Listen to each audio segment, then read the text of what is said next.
คนมื้อนี้ครูก็จะไปใส่ไปหาหน่อไม้มาแกงกันหาหน่อไม้มาแกงนี่เลยสวนแม่เทียงก่อนสวนนี่นะหาดู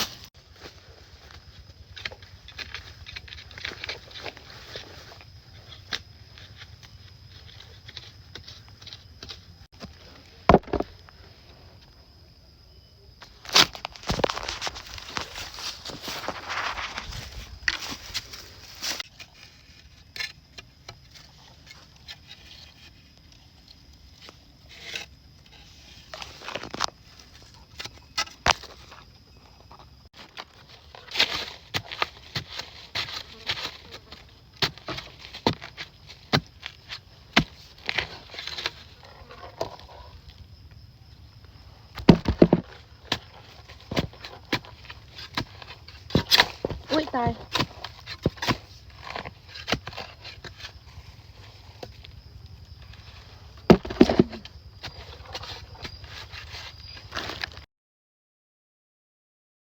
ทุกคน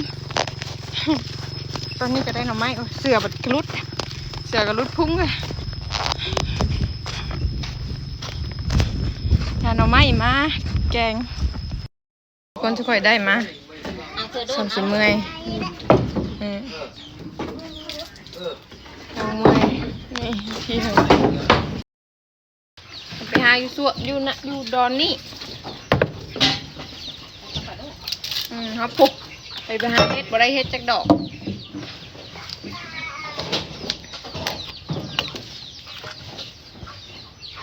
ไปหาเฮ็ดกับบ่ได้เฮ็ดจักดอกได้หรือไม่มาแทนเสื้อเฮ็ดบ่ออกแปลกเห็นบ้านเขาเจ้าคือออกลายก็แล้วบัดคาบ้านเฮาเราบ่ออกจ้ากระดอกเลยลูกกันตั้งแต่ย้อนเป็นก็เป็นเท่าได้ร้านเฮาแม่ก็เป็นแต่ดูแต่แท้เป็นคนพื้นเนี่ยไม่เท่าแล้วหรอบ่ลูกเนี่ยแล้วแหละเป็นบ่เก่งๆแท้ร้านก่อนที่เราสิต้มก่อนที่เราสิแกงแล้วก็มาล้างเอาขี้ดินออกก่อนทุกคนเพื่อที่ให้ขี้ดินมันออกเพราะว่าขี้ดินก็เต็มด้วยทุกคนเพราะว่าหน่อไม้บางกันมาค้ำพ้อยขุดเอาในดินเลยนี่เด้อหลังจากที่เฮาจักหน่อไม้ต้มหน่อไม้หลังจากที่เฮาหาหน่อไม้มาแล้วก็จักปอกเรียบร้อยทุกคนเฮากับมาดังไฟกันเลยเพื่อสิเอาหน่อไม้มาต้มให้มันจืดแล้วเฮาจังค่อยแกงทุกคนนี่เลยทุกคนเตาไผ่เนี่ยยังเป็นคือเตาไผ่คำพ้อยจะบอกว่าบ้านทุกเจ้ายังใส่แบบคำพ้อยอยู่บ่นี่พื้นก็ไปหาเอาตามป่าตามดงทุกคน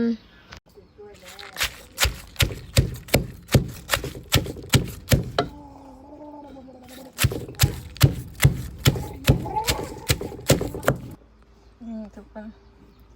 ในที่สุดก็ต้มเรียบร้อยแล้วต้มเรียบร้อยแล้วก็ต้มน้ำมันเรียบร้อยอันนี้ต้มเรียบร้อยแล้วก็เอาลงไปใส่เลยแกง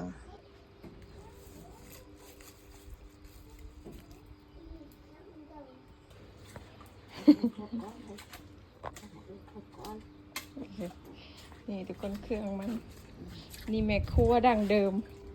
แม่ครัวเผาคนนึงนอนแต่เว้นยังเผาอยู่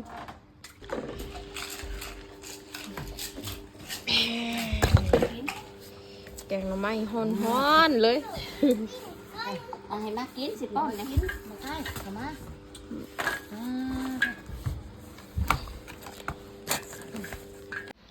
มาเด้อพอลูกมากินข้าวกับคำพ้อยเด้อ FC ทุกคนจะบอกเลยว่าอยาก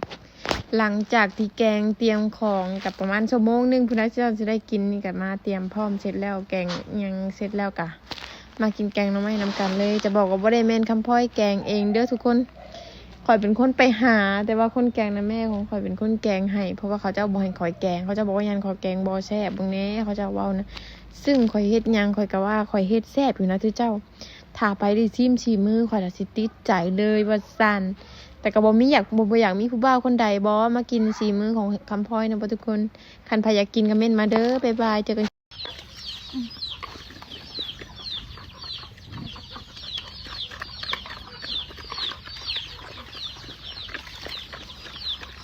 มาตัวนี้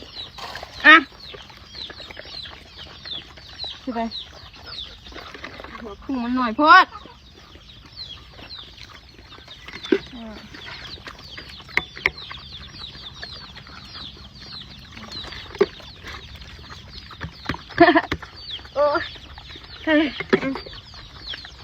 อ่ะข่าวถามผู้บ่าวไทยว่าอยู่ดำได้ยี่บอชีวิตแบบนี้นะชีวิตแบบบ้านคอยนี้ชื่ออยู่น้ำได้อยู่บ่เป็นตาอยู่น้ำได้อยู่บ่ทุกคนเลี้ยงไก่เลี้ยงหมาเลี้ยงงัวแล้วนี่ได้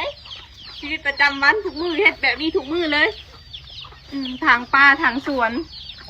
ดำนาแต่ว่าภายได้สุภาพแล้วนี่บ่ผิดหวังแน่นอนเพราะว่าดำนาก็เก่งเฮ็ดกับข้าวกับเป็นเวียกกับเป็นสุย่างเลยดีทุกคน